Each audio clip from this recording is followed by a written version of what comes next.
Très heureuse de vous retrouver dans ces 19h, mesdames et messieurs. Bonsoir et bienvenue à la une de ce journal. Le Mali proteste en se retirant du G5 Sahel. Plus de précisions dans ce journal. Atelier de formation des inspecteurs de l'ISSCP. Plus de précisions dans cette édition. Je l'avais annoncé comme principal titre de ce journal. C'est officiel, nous avons appris par communiqué ce lundi 16 mai 2022 le retrait du Mali de tous les organes et instances du G5 Sahel suite à la non-tenue à Bamako de la 8e session ordinaire de la conférence des chefs d'État des pays membres du G5 Sahel comme il était convenu à la 7e session à N'Djamena. Qu'est-ce que tout cela implique et pour le Mali et pour le G5 Sahel? Monsieur Mohamed Abdellahi El Khalil est au micro de Mohamed Diallo. Alors, une question qui a sa réponse, bien sûr, dans le communiqué officiel que le gouvernement hier soir, à travers la voix du ministre de la Sécurité intérieure, ce communiqué, nous l'avons appris.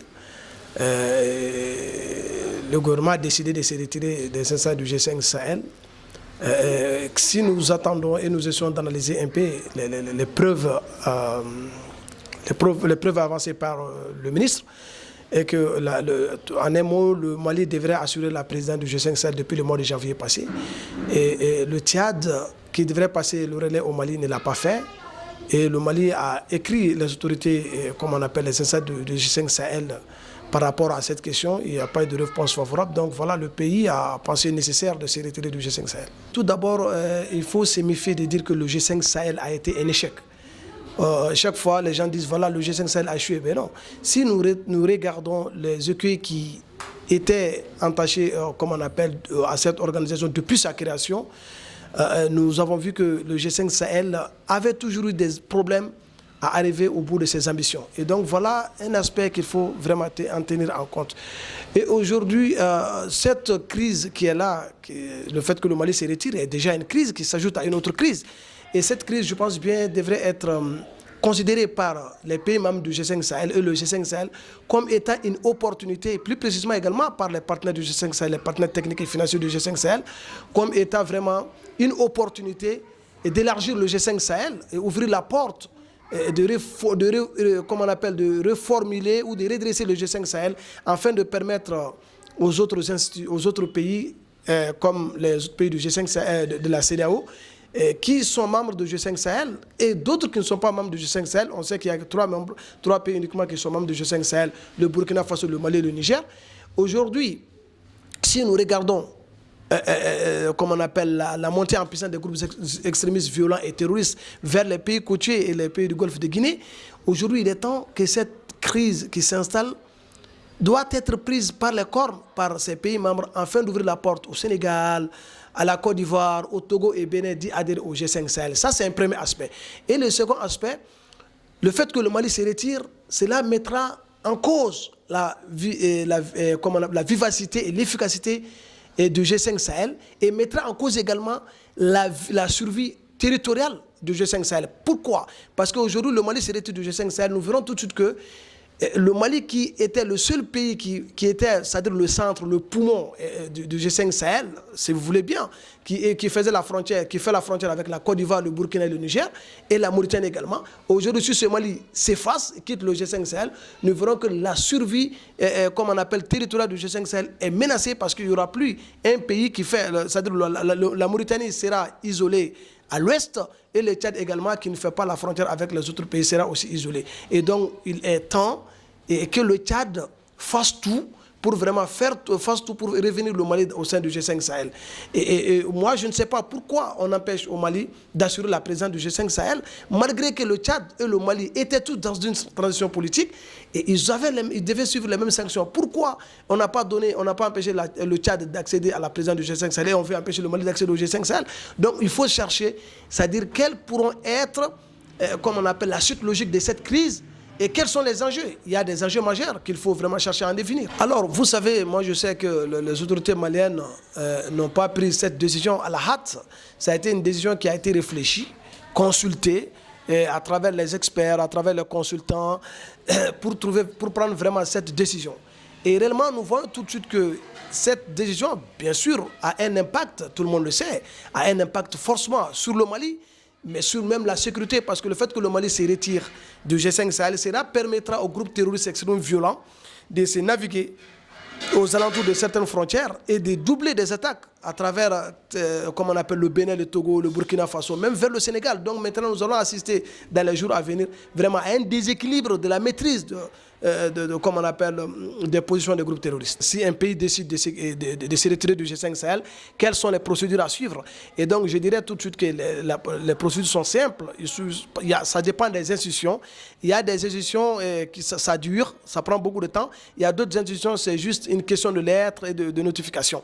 Et donc, on a entendu à la télé, ils disent qu'ils vont déposer la notification, comme on appelle, ils vont notifier aux autres pays membres, aux instances réelles du G5 Sahel, de cette décision et qui va rentrer en vigueur bientôt. Si les autres pays ont le droit ou le pouvoir de bloquer le retrait du Mali ou d'un autre pays membre du G5 Sahel, je dirais non, dans les textes du G5 Sahel, en aucun cas, un autre pays n'a le pouvoir de bloquer ou d'empêcher un autre pays de se retirer du G5 Sahel. Si le retrait du Mali causera, comme on appelle, a un impact sur la sécurité du Sahel, malgré la montée en puissance des groupes de l'armée malienne, des FAMA, et bien sûr que ce retrait a un impact très très dangereux pour la sécurité du Mali, pour la sécurité de tous les pays du Sahel, parce que ce retrait donnera, surtout, le Mali se retirera de la force conjointe, selon le communiqué, selon ce qu'on a entendu, si le Mali se retire de la force conjointe, et tout de suite il faut comprendre qu'il y aura une liberté, une petite liberté pour les groupes terroristes de naviguer, d'échanger des informations entre eux. Et si nous le savons tous que dans ces derniers temps, comme on appelle, avec la tuerie du financier d'Iyad Agali à Gossi, donc les groupes terroristes sont maintenant dans les calculs, qu'est-ce qu'il faut faire, comment il faut attaquer. Donc tous ces pays du G5 Sahel, surtout les pays frontaliers du Mali, doivent rester sur le qui-vive, vraiment pour contrer des attaques dans les jours à venir. L'avenir du G5 Sahel sans le Mali, vous le savez tous, le Mali est un bon élève du G5 Sahel parce que le Mali a toujours payé sa cotisation et le Mali a l'air par rapport au paiement des cotisations. Et aujourd'hui, si le Mali se retire du G5 Sahel, comme je vous ai si bien signalé précédemment, ça pourra mettre en cause, c'est-à-dire la survie territoriale du Mali, c'est-à-dire comment on appelle, du G5 Sahel. Le G5 Sahel sera coupé en deux.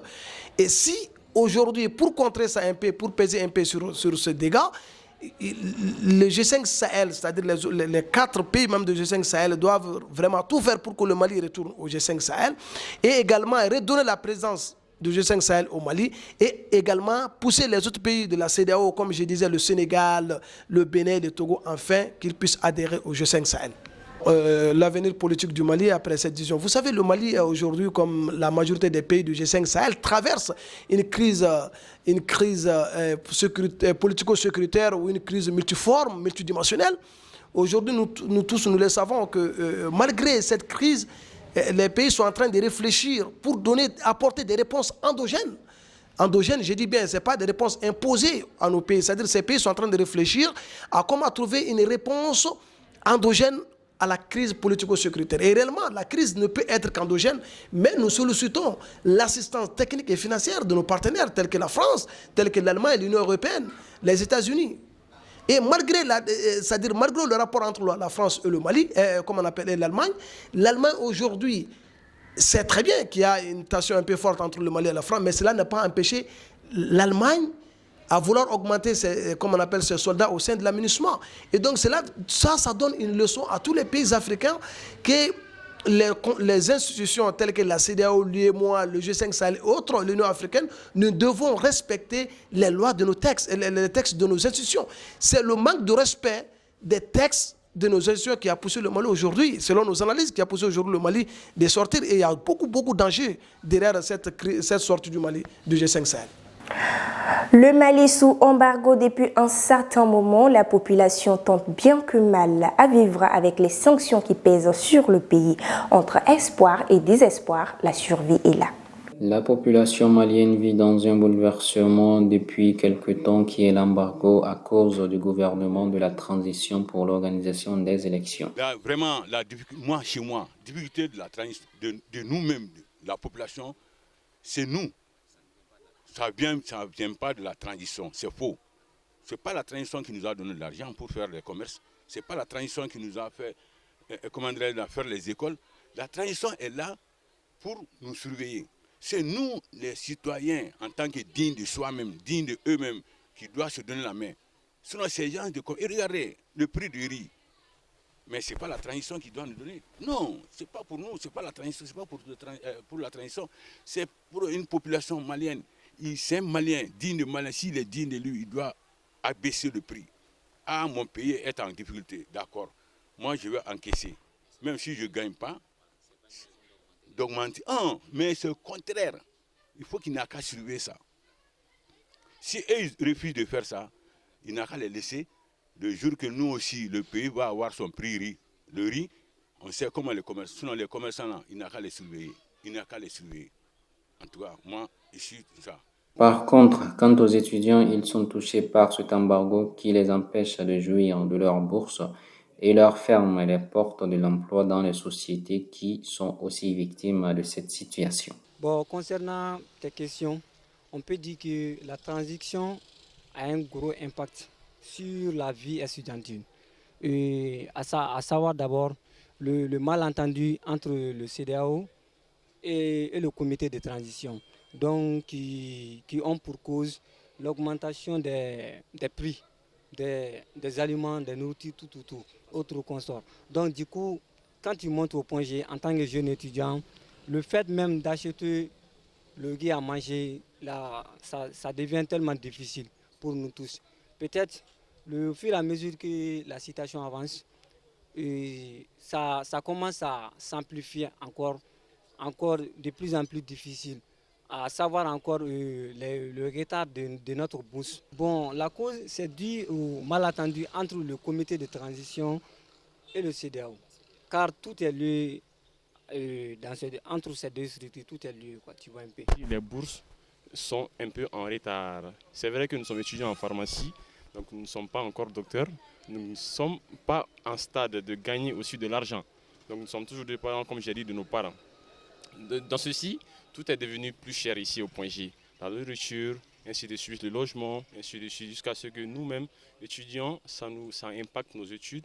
Donc vraiment, c'est un sérieux problème à y voir. Si toutefois, on peut avoir une solution à ceci dans un bref délai, ça aura un impact sur nous les étudiants. Oui. Auparavant, c'était accessible par rapport à maintenant, vu avec, comment dirais-je là, la fermeture des frontières et tout ça, tous les aliments, et ainsi de suite, ont augmenté de prix. Donc au début, on ne s'attendait pas à tout ça. On pensait que c'était un problème juste temporaire. Mais vu que ça prend du temps, là, généralement, nous les étudiants, ça nous pénalise vraiment, vraiment. Je dirais depuis la venue d'Assimi Goïta au pouvoir, la transition n'a pas effectué beaucoup de changements au sein du Mali. Mais concernant la faculté de médecine et de l'odontostomatologie et la faculté de médecine, je crois que l'impact n'a pas été tellement à la hauteur parce qu'il y a tant de choses que les étudiants réclament dans les hôpitaux qu'ils n'ont pas. D'ailleurs, ils le méritent. Parce que tu verras dans les hôpitaux, les étudiants font des stages, tout, mais les étudiants ne sont pas rémunérés comme il le faut. Il y a ce petit problème que je demande à la transition de veiller au sort des étudiants. Sinon, à part ça, je dirais que bravo à la transition de continuer sur ce chemin de changement, ce chemin du Mali-Croix. Merci beaucoup. Et il y a eu quelques changements, mais pas grand-chose, seulement au niveau de l'essence. On a observé que les essences sont augmentées, ils ont augmenté le prix. Et aussi, au niveau des totales, tout le temps, il y a manque d'essence, quoi, tu vois. C'est très difficile du matin jusqu'au soir de trouver de l'essence au niveau des totales là-bas, je ne comprends pas. Et aussi, il y a eu une augmentation aussi au niveau de la nourriture aussi, qui se trouve au point G. Au niveau des alimentations, tout est cher. Franchement, ouais, je crois. Espérons qu'un accord à l'amiable serait sur table pour défragiliser le pays. Ce matin s'est tenu un atelier de formation des inspecteurs de l'inspection des services de sécurité et de la protection civile. Formation qui vise à renforcer les capacités de ces 10 inspecteurs dans le cadre de la gouvernance et de la réforme du secteur de la sécurité. Nafissatou Berté. L'inspection des services de sécurité et de la protection civile, avec l'appui de la DECAF, a organisé un atelier de formation dont le but d'initier les inspecteurs de leur service au concept d'enquête administrative pluridisciplinaire, ses caractéristiques, les auteurs impliqués, la préparation, la conduite de type d'enquête et sa clôture. Leur permettra également de qualifier convenablement les fautes professionnelles relevées au cours de l'enquête, leur qualification juridique. Cette journée d'aujourd'hui est carrément axée sur une formation, un atelier de formation dans le cadre du renforcement des capacités de mon personnel de l'ISPC, en partenariat avec le Centre genevois pour la gouvernance du secteur de la sécurité. Cet atelier s'articule sur le DICAF appuie l'inspection des services de sécurité depuis 2016. Cet appui est d'ordre la formation. Pour cela, pour cet atelier de formation, sur l'enquête administrative pluridisciplinaire, les objectifs visés sont, entre autres, initier les nouveaux inspecteurs, comment conduire une enquête administrative, comment clôturer une enquête administrative pluridisciplinaire.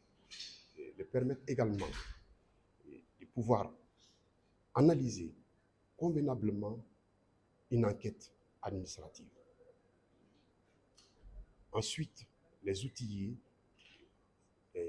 différents référentiels, parce que nous sommes dans un environnement transversal, c'est-à-dire que à l'inspection des services de sécurité et de la protection civile, nous avons la police, nous avons la gendarmerie nationale, nous avons la DECAF qui entretient depuis quelque temps avec des partenaires maliens des relations d'appui et de collaboration, notamment avec les forces de sécurité intérieure dans le cadre de la gouvernance et de la réforme du secteur de la sécurité, accompagne cette initiative de l'ISSCP pour mieux contribuer à des avancées sécuritaires sur le plan national. La DECAF et l'ISSPC sont en collaboration depuis quelque temps. Avec la collaboration, ils ont organisé une formation de renforcement des capacités. Cette formation rentre dans le cadre de la solidarité, de la paix et de la réconciliation entre les collaborateurs.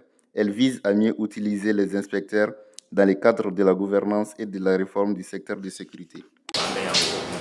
Le 13 mai 2022 dernier s'est tenue une marche au boulevard de l'Indépendance de Bamako, marche organisée par le mouvement Espoir I pour soutenir l'armée malienne. Moussa Samake. Depuis un certain temps, le Mali fait face à une crise multidimensionnelle qui le fragilise. Les efforts de l'armée malienne ne seront sans doute pas vains. Alors le mouvement Espoir E a initié cette marche pour encourager, soutenir nos femmes dans leur combat quotidien pour sortir le pays dans le trépas. Avec la présence de quelques membres du Conseil national de la transition, le patriotisme était au rendez-vous.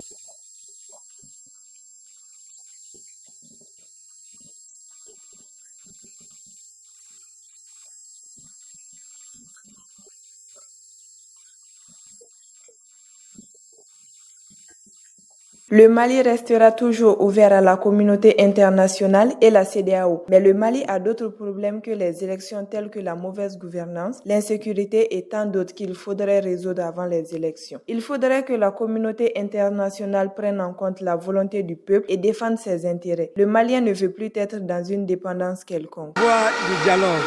Nous avons dit à la communauté internationale et notamment à la CEDEAO que le Mali reste ouvert. Mais les problèmes du Mali ne se résument pas à des problèmes d'élection. Nous avons des problèmes qu'il faudrait résoudre. Ces problèmes ont pour nom la mauvaise gouvernance. Ces problèmes ont pour nom l'insécurité. Il y a plein d'autres problèmes qu'il faut résoudre avant les élections. Et les réformes politiques et institutionnelles. nous demandons à l'ensemble de la communauté internationale qu'il faudrait qu'ils prennent en compte la volonté du peuple. Et ce peuple est résolument debout pour défendre ses intérêts. Nous ne voulons plus de ce néocolonialisme, nous ne voulons plus de la dépendance avec les autres États. Donc c'est vous dire quelque part que nous estimons qu'avec la concertation et le dialogue, ces sanctions vont être un mauvais souvenir s'il plaît à Dieu. Mais nous disons aussi que plus jamais ça va en République du Mali. À présent, mesdames et messieurs, la page internationale de cette édition.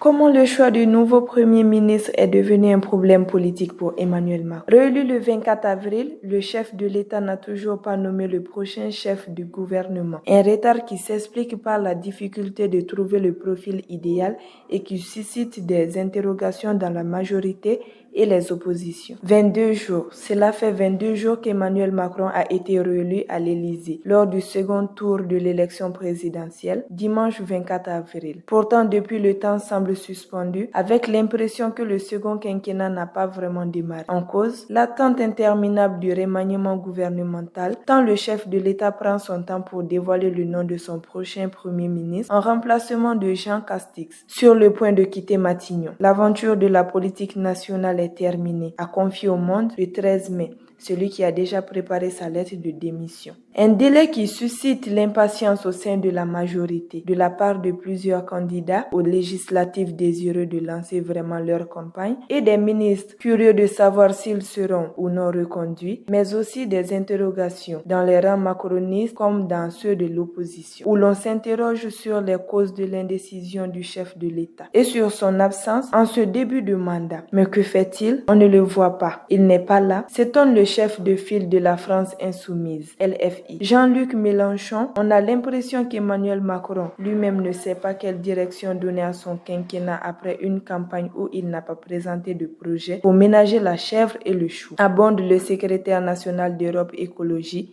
les Verts, EELV Julien Bayou. Toute cette perte de temps est difficile à comprendre pour les Français, a affirmé le maire Les Républicains LR de Mont, Jean-François Copé, le 8 mai sur France Info, en dénonçant un climat d'impréparation et un contraste entre cette espèce de période où il ne se passait rien du tout et en même temps l'urgence des sujets. Budget, le début de quinquennat compliqué d'Emmanuel Macron. Dans un contexte d'inflation, de croissance en berne et de hausse des taux, les premières mesures du futur gouvernement vont coûter cher aux finances publiques. Une croissance qui accélère, des entreprises rentables et qui investissent, des ménages qui continuent de consommer, c'était la situation qui prévalait à la mi-2000, au début du premier quinquennat d'Emmanuel Macron. Son prédécesseur, François Hollande, avait beau avoir trébuché sur la fameuse inversion de la courbe du chômage, l'économie avait fini par retrouver des couleurs, portées par des mesures entreprises, pacte de responsabilité, crédit d'impôt pour la compétitivité et l'emploi, et un environnement mondial favorable. Fin 2017, le déficit public repassait sous la barre symbolique des 3% du produit intérieur brut, PIB, une première depuis une décennie. 5 ans plus tard, le second mandat d'Emmanuel Macron s'ouvre sur un tableau nettement plus sombre. La guerre en Ukraine fait flamber les prix à la pompe et ceux des étiquettes dans les supermarchés. La croissance a stagné au premier trimestre et le pouvoir d'achat des Français a reculé, selon l'INSEE. Quant à la Banque centrale européenne, elle a annoncé, après son homologue américaine, une hausse de taux pour cet été, une première depuis 10 ans. On n'est pas du tout dans la situation d'il y a 5 ans où les finances publiques s'amélioraient. Pointe François Ekal, ancien membre de la Cour des comptes et président de FICPECO, un site d'information sur les finances publiques. Le nouveau gouvernement, qui devrait être reconnu dans les prochains jours, fera face à un casse-tête. Eh bien, mesdames et messieurs, c'est la fin de ce journal-là. Merci de l'avoir suivi et très bonne suite de programmes sur Tazoudé TV, la télé autrement.